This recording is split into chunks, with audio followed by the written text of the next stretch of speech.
எந்த ஒரு குறிப்பிட்ட நபரையும் அவர் குறி வச்சு சகுனின்னு சொல்லலை. கண்டிப்பாக விஜய் சொல்லலை. விஜய்க்கு கடைசி 2 படங்கள் எடுத்துங்களேன், அது வந்து பீஸ்டாக இருக்கட்டும், லியோவாக இருக்கட்டும், அனிருத் மியூசிக் வந்து பட்டையை கிளப்பிச்சு. அனிருத் வந்து ரஜினி சாருக்குன்னு எக்ஸ்ட்ரா எஃபர்ட் போடலாம், பட் விஜய்க்கு சரியாக போடலன்னு இல்லை.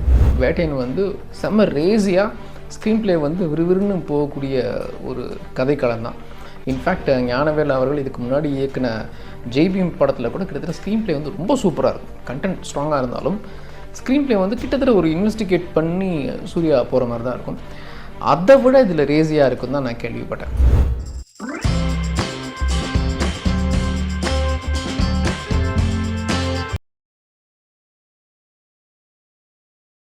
வணக்கம்.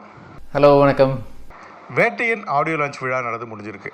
அதில் ரஜினி பேசின கிட்டத்தட்ட 50 நிமிஷம் ரஜினி பேசினதாக சொல்லப்படுது. அதில் அவர் பேசின விஷயங்கள் எல்லாமே இன்றைக்கி வந்து ஒரு விவாத பொருளாக மாறிக்கிட்டு இருக்கு. குறிப்பாக ரஜினி சொன்ன சகுனி யார், ரஜினி அந்த டோபி கதை எதுக்கு சொன்னார் அப்படிங்கிற மாதிரி பல கோணங்களில் வந்து அதை வந்து அலசி ஆராய்ச்சிக்கிட்டு இருக்காங்க நம்ம சோஷியல் மீடியா விமர்சகர்கள்னு சொல்லலாம். இதை நீங்கள் எப்படி பார்க்குறீங்க? ரஜினி சொன்ன சகுனி யார்? கண்டிப்பாக நீங்கள் நினைக்கிற மாதிரி எந்த ஒரு குறிப்பிட்ட நபரையும் அவர் குறி வச்சு சகுனின்னு சொல்லலை. அவர் இப்போ இருக்கிற சொசைட்டியை பற்றி சொல்கிறார். தலைவர் எப்பவுமே ரஜினி சார் வந்து பொதுவாக மேடையில் பேசும்போது ஃபிலாசபிக்கலாக நிறைய விஷயங்கள் சொல்வார்.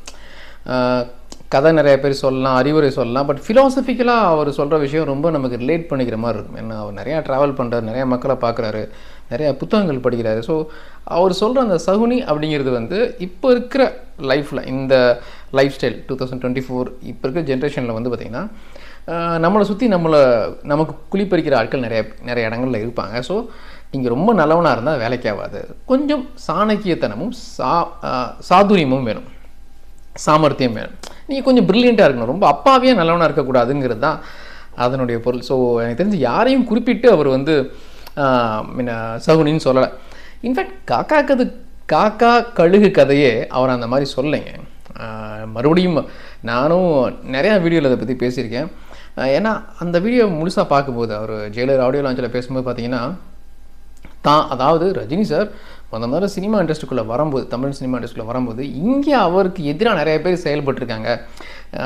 எனக்கு எதிர்ப்பு அலை எனக்கு இருந்தது பார்த்திங்கன்னா நெருப்பு மாதிரி அவ்வளோ கஷ்டமாக இருந்துச்சு. ஸோ அப்போ தான் அவர் சொல்கிறாரு, உங்கள் சக்ஸஸில் அதுக்கு பதிலடி கொடுங்க அப்படின்னு சொல்லி. அது காக்கா அப்படின்னு சொன்னது பார்த்திங்கன்னா அவருக்கு எதிராக செயல்பட்டவங்க தான் ஆரம்ப காலத்தில். ஆனால் அப்போ இருந்த அப்போ அந்த யூடியூபர்ஸ் இப்போயும் இருக்காங்க. ட்ரெண்டுக்காகவும் விஷயம் யூடியூப்பில் வியூஸ் போகணும் இல்லையா, அதனால் அவன் கிளப்பி விட்டது. ஸோ எனக்கு தெரிஞ்சு அவர் அப்போவே கண்டிப்பாக விஜய் சொல்லலை. சரி, இப்போ இருக்க மேட்ருக்கு வருவோம். காக்கா கழுகு அதை பற்றி சொன்னேன். இப்போ சகுனிங்கிறது அவர் ஜஸ்ட் சொன்னது, ஃபிலாசபிக்கலாக சொன்னது. அந்த டோபி கதை, அந்த கழுதை கதை வந்து அது ரொம்ப எமோஷ்னலாக இருந்துச்சுங்க. அவர் என்ன சொல்ல வர்றாருன்னா, அந்த கதையில் வந்து ஒரு டோபி இருக்கான், அவனுக்கு வந்து அவனோட கழுதை காணா போயிடுது. சோகத்தில் மரத்துக்கு கீழே உட்காந்துருக்கான். அப்போது அவன் சாமியார் பேசாமல் இருக்கான் கோவத்தில். ஸோ அவனை சாமியார்னு சொல்லி அவனுக்கு நிறையா சிஷ்யர்கள் வந்துடுறாங்க, மக்கள்லாம் டெய்லி பார்க்க வராங்க. அவன் சோகத்தில் யார் கூடயும் பேசாமல் இருக்கான். ஒரு ஸ்டேஜில் கழுதை வரும்போது என் கழுதை வந்துருச்சுன்னு கத்துறான். அப்போ தான் சிஷ்யர்களுக்கு புரியுது இவன் வந்து டோபின்னு சொல்லிட்டு. பட் நான் வந்து உன்னை பெரிய லெவலில் பில்டப் கொடுத்துட்டோம், நீ அப்படியே உட்காந்து இதை மெயின்டைன் பண்ணு சொல்கிறாங்க. நான் வந்து டோபி மாதிரி, எனக்கு வந்து முள்ளு நான் பேசின வசனங்கள்லாம் பார்த்தீங்கன்னா மகேந்திரன் சொல்லி கொடுத்தது. ஸோ தன்னை தாழ்த்திக்கிறார் அவர் வந்து. என்னை ரொம்ப பெரிய நடிகன்னு எல்லாம் நினச்சிட்டு இருக்காங்க. ஆக்சுவலி அந்த நடிப்புக்கு பின்னால் பல டேக்ஸ் போயிருக்கு அப்படின்னு சொல்லி தன்னை வந்து ஒரு டோபி மாதிரி சொல்கிறார். ஸோ இதுக்கு வந்து கண்டிப்பாக ஒரு பெரிய மனசு வேணும். அவர் டெஃபினட்டாக யாரையும் குறிப்பிட்டு சொல்லலை, தான் வாழ்க்கையில் அவர் கற்றுக்கிட்டதை ஃபிலாசபிக்கலாக வெளியே சொல்கிறார். வேட்டையன் படத்தோட டீசர் ரிலீஸ் ஆகிருந்தது. ஸோ அதில் பார்க்கும்போது கொஞ்சம் ஸ்லோவாக இருக்க மாதிரி ஒரு ஃபீல் கொடுத்தது. ஸோ படமும் ஸ்லோவாக இருக்குமோ அப்படிங்கிற ஒரு டவுட் வருது. இது எப்படி பார்க்குறீங்க? இல்லைங்க, எனக்கு பார்க்கும்போது ரொம்ப விறுவிறுப்பாக இருந்த மாதிரி தான் இருந்தது. ஒருவேளை அமிஜியோடைய வசனங்களில் ஸ்டார்டிங் போகும்போது ஒரு ஸ்டோரி ஓரியன்டாக இருக்கிறதுனால உங்களுக்கு அந்த மாதிரி தோணிருக்கலாம். பட் பெரும்பான்மையான மக்களுக்கு வந்து பார்த்திங்கன்னா நான் பார்த்த வரைக்கும் கேட்ட வரைக்கும் ஒரு ரொம்ப ஓவர் கமர்ஷியல்னு சொல்லுவாங்கள்ல, அது ஹீரோ இஸ் அ போர்ட், எப்படி சொல்கிறதுனா ஹீரோ இஸ் அ க்ளோரிஃபை பண்ணுற மாதிரியான படங்கள்லாம் வரும். எப்போ பார்த்தாலும் ஹீரோன்னு சொல்லிட்டு மியூசிக்கு, பீட்டு, ஒரு சாங்கு, பஞ்ச் டேலாக்னு சொல்லி வரும். அதெல்லாம் இதில் இல்லை. கண்டென்ட் ஓரியன்ட் ஃபிலிம்ங்கிறது பார்த்தாலே தெரியுது. ஆனால் நான் கேள்விப்பட்ட வரைக்கும் வேட்டையன் வந்து செம்ம ரேஸியாக ஸ்க்ரீன் ப்ளே வந்து விறுவிறுன்னு போகக்கூடிய ஒரு கதைக்களம் தான். இன்ஃபேக்ட் ஞானவேல் அவர்கள் இதுக்கு முன்னாடி இயக்குன ஜெய்பீம் படத்தில் கூட கிட்டத்தட்ட ஸ்க்ரீன் ப்ளே வந்து ரொம்ப சூப்பராக இருக்கும். கண்டென்ட் ஸ்ட்ராங்காக இருந்தாலும் ஸ்க்ரீன் ப்ளே வந்து கிட்டத்தட்ட ஒரு இன்வெஸ்டிகேட் பண்ணி சூர்யா போகிற மாதிரி தான் இருக்கும். அதை விட இதில் ரேசியாக இருக்குன்னு தான் நான் கேள்விப்பட்டேன். டீசரை பொறுத்த வரைக்கும் அவங்க ப்ரிவ்யூ அப்படின்னு சொல்கிறாங்க. அதில் நிறையா விஷயம் நமக்கு புதுசாக இருந்துச்சு. அதாவது அந்த டீசரில் கடைசியில் அமித்ஜியும் தலைவரும் ஒரு மாதிரி ஃபேஸ் ஆஃப் மாதிரி பார்த்துக்கிறது அன்எக்ஸ்பெக்டட். யாருமே எதிர்பார்க்கல.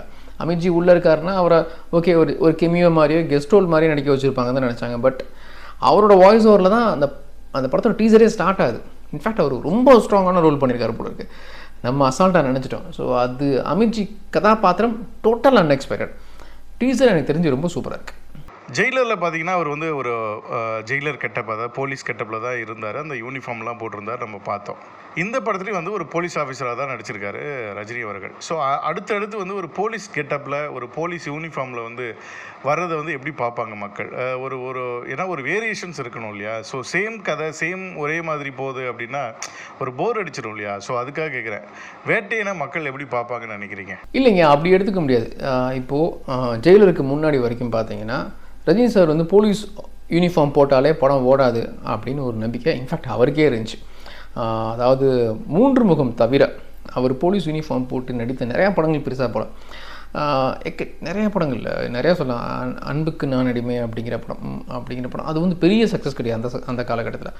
கொடி பறக்குது ரொம்ப எதிர்பார்க்கப்பட்டு பெருசாக ஹிட் ஆகாத படம். பாண்டியன் திரைப்படம் சக்ஸஸ் தான். பட் பாண்டியன் திரைப்படம் ரிலீஸ் ஆகும்போது அவருக்கு இருந்த மார்க்கெட் வேல்யூ பார்த்தீங்கன்னா வேறு லெவல். தளபதி, மன்னன், அண்ணாமலை அப்படின்னு சொல்லி அப்படி இருந்தது. ஆனால் ஸோ அவருக்கே அந்த தாட் இருந்துச்சு ஆக்சுவலி. பட் ஜெயிலர் எல்லாத்தையும் பிரேக் பண்ணிடுச்சு. மறுபடியும் அடுத்த படமும் போலீஸ் அப்படின்னா அப்படி மக்கள் அப்படி யோசிக்க மாட்டாங்க. இன்ஃபேக்ட் ஒரு ஹீரோ போலீஸ் யூனிஃபார்ம் போடுறாருன்னா அது வந்து அவ்வளோ ஈஸி கிடையாது. அந்த கதை இந்த மாதிரி அமையணும். எத்தனை ஹீரோஸ் வந்து சக்ஸஸ்ஃபுல்லாக எத்தனை படங்களில் போலீஸ் யூனிஃபார்ம் போட்டாங்கன்னு சொல்லுங்கள். விஜயன் சார் மட்டும்தான் அதிகமான அந்த மாதிரி போலீஸ் கேரக்டர் நடித்து சக்ஸஸும் ஆச்சு.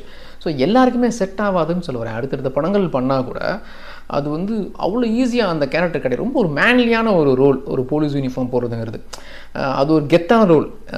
போலீஸ் யூனிஃபார்ம் போட்டு ஏன்னா அதான் ஒரு காவலரில் கெட்டவங்களை எதிர்த்து போராடக்கூடிய ஒரு யூனிஃபார்ம் போட்ட ஒரு கேரக்டர். அது வந்து எல்லாருக்கும் அவ்வளோ ஈஸியாக அமையாது. ரஜினி சாருக்கு ஜெயிலரில் வந்து ஒரு குட்டி பிட்டு தான். ஏன்னா முன்ன ரிட்டையர்டு ஜெயிலர்னு சொல்லி காமிச்சிட்டாங்க. ஸோ படம் அவர் ஆன் ரோல் ஆன் டியூட்டியில் இருக்கிற மாதிரி படம் முழுக்க இல்லை. ஆஃப்டர் ரிட்டையர்மெண்ட்டு ஒரு வயசில் ஒரு மூத்தவர் கிட்டத்தட்ட அந்த கிட்டத்தட்ட இல்லை அந்த தாத்தா கேரக்டர் தான் பண்ணியிருப்பார் அவர். ஸோ அந்த ஃபேமிலியை காப்பாற்றுன்னு சொல்லி டோட்டலாக அந்த பிளாட்டே வேறங்க. அந்த இன்டர் பிளாக் முடிஞ்சதுக்கப்புறமா ஒரு 5 நிமிஷம் மட்டும்தான் அந்த சீக்வன்ஸ் வரும் ஜெயிலர் மாதிரி போலீஸ் யூனிஃபார்ம் போட்டு. பட் இந்த படம் அப்படி கிடையாது. அவர் ஆன் டியூட்டியில் ஒரு கேஸை இன்வெஸ்டிகேட் பண்ணுற மாதிரி இருக்கும் போல இருக்குது. ஸோ அதுக்கு மேலே நான் பிளாட் சொல்ல வரும்ல. ஸோ அதனால் ரெண்டுக்கும் வேரியேஷன் நிறையா இருக்குது. மக்கள் அப்படி எடுத்துக்க மாட்டாங்க, கண்டிப்பாக அப்படி எடுத்துக்க மாட்டாங்க. ப்ளஸ் வேட்டையன் வந்து அது வேறு லெவலில் எனக்கு தெரிஞ்சு மக்கள் மத்தியில் ஒரு எதிர்பார்ப்பு இருக்குது. அனிருத் அவர்கள் பார்த்தீங்கன்னாக்க ஒருதலைபட்சமாக மியூசிக் போட்டிருக்காரு. அதாவது வந்து விஜய்க்கு வந்து பார்ஷியாலிட்டி பண்ணியிருக்காரு, ரஜினிக்கு வந்து ரொம்ப நல்லா மியூசிக் பண்ணுறாரு. இது வந்து ஒரு மிகப்பெரிய தப்பு. நம்மளை நம்பி படம் கொடுக்குற ப்ரொடியூசரையும் நடிகரையும் தயாரிப்பாளரையும் இயக்குனரையும் ஏமாத்துகிற மாதிரியான விஷயங்களை அனிருத் பண்ணுறாரு. அதனால் வந்துட்டு அனிருத்துக்கிட்ட இனிமேல் விஜய் வந்து மியூசிக் பண்ணக்கூடாது, கடைசி படம் வந்து அனிருத்து கையில் கொடுக்கக்கூடாதுங்கிற மாதிரி ஒரு சில ஃபேன்ஸ் எல்லாம் பதிவிட்டுட்டு வராங்க. ஒரு சிலர் என்ன சொல்கிறாங்கன்னா, இல்லை அனிருத் மேலே எந்த மிஸ்டேக் இல்லை, அந்தந்த கதைக்கு ஏற்ற மாதிரி தான் அவர் மியூசிக் பண்ணுறாரு அப்படின்னு ஒரு பக்கம். ஸோ அனிருத் வந்து பார்ஷியாலிட்டி பார்க்குறாரா? ரஜினிக்கு ஒரு மாதிரியும் மற்ற நடிகர்களுக்கு ஒரு மாதிரியும் மியூசிக் பண்ணுறாரு நினைக்கிறீங்களா? சரி, இல்லைங்க, அப்படி இல்லைங்க. எனக்கு தெரிஞ்சு விஜய்க்கு கடைசி 2 படங்கள் எடுத்துக்கங்களேன். அது வந்து பீஸ்டாக இருக்கட்டும், லியோவாக இருக்கட்டும், அனிருத் மியூசிக் வந்து பட்டையை கிளப்பிச்சு. அரபிக் குத்து வந்து பீஸ்ட் படத்தினுடைய மிகப்பெரிய ப்ரொமோஷன் வேறு லெவல். எனக்கு தெரிஞ்சு அரபிக் குத்தை வந்து ரசிக்காத எந்த ரசிகர்களுமே கிடையாது. ஈவன் ரஜினி ஃபேன்ஸுக்கும் அரபிக் குத்து பிடிச்சிருந்தது, அஜித் ஃபேன்ஸுக்கும் அரபிக் குத்து பிடிச்சிருந்தது. ஸோ சூப்பராக இருந்துச்சு அந்த சாங். அந்த படத்தில் பாட்டாக இருக்கட்டும், பிஜிஎம்மாக இருக்கட்டும், எல்லாம் சூப்பராக இருந்துச்சு. லியோலாம் கேட்கவே வேணாங்க. பேடாஸ் சாங் வந்து விஜய்க்கு வந்து அதுக்கு முன்னாலேயும் பின்னாலேயும் அவரை ஒரு எப்படி சொல்கிறது, ஒரு க்ளோரிஃபை பண்ணுற மாதிரி இல்லை, ஒரு கெத்தான மாசான சாங் எவ்வளோ வந்திருந்தாலும் பேடாஸ் வந்து டாப். ஸோ அப்படி டெஃபினட்டாக சொல்லிட முடியாது. லியோ பிஜிஎம்மாக இருக்கட்டும், மாஸ்கில் நாங்கள் அப்படி அசால்ட்டாக கேட்டிங்க, மாஸ்கில்லாம் சான்ஸே இல்லை. அந்த அண்ணன் வர தளபதி சம்திங் ஒரு ரைமிங்காக வரும்ல, அதெல்லாம் பிஜிஎம்லாம் பட்டைய கிளம்பிடுவாங்க. ஓப்பனிங் சாங் அதோட சூப்பராக இருக்கும். ஸோ சத்தியமாக எனக்கு தெரிஞ்சு அனிருத் அப்படிலாம் பார்க்கக்கூடிய ஒரு ஆள் கிடையாது. அப்படி பார்த்தா லைஃப்பில் வளர முடியாதுங்க. அப்படி யோசிக்கவே இல்லை. அந்த படத்துக்கு அந்த இயக்குனர் என்ன கேட்குறாங்க, அந்த ஹீரோக்கு என்ன செட் ஆகும், அப்படி தான் அவர் போடுறாரு. அவருக்கு ரஜினி மேலே ரொம்ப பாசம் இருக்குது, ஒரு மரியாதை இருக்குது. இண்டஸ்ட்ரியில் எல்லாருக்குமே இருக்குது. ஞான வேலையை பார்த்தீங்கன்னா அந்த ஆடியோ லான்ச்சில் அவ்வளோ ஃபீல் பண்ணி பேசினார். அவர் தலைவன் தொண்டன் லெவலுக்கு பேசினார். ஸோ அது இருக்குல்ல, ஏன்னா 50 இயர்ஸுங்க அவருடைய 50வது வருஷம் இது இண்டஸ்ட்ரியில் வந்து. 50 வருஷம் தாண்டது பெருசு இல்லை, அந்த 50 வருஷமும் டாப்லேயே நிற்கிறது ரொம்ப பெருசு இல்லை. ஸோ அதனால் அனிருத் வந்து ரஜினி சாருக்குன்னு எக்ஸ்ட்ரா எஃபர்ட் போடலாம், பட் விஜய்க்கு சரியாக போடலன்னு இல்லை. லியோலாம் தாறுமாறாக இருக்குது. ஸோ அனிருத் வந்து அந்த பார்ஷியாலிட்டி பார்க்குற மாதிரி எனக்கு தோணல. அப்படி அவர் இல்லவும் இல்லை.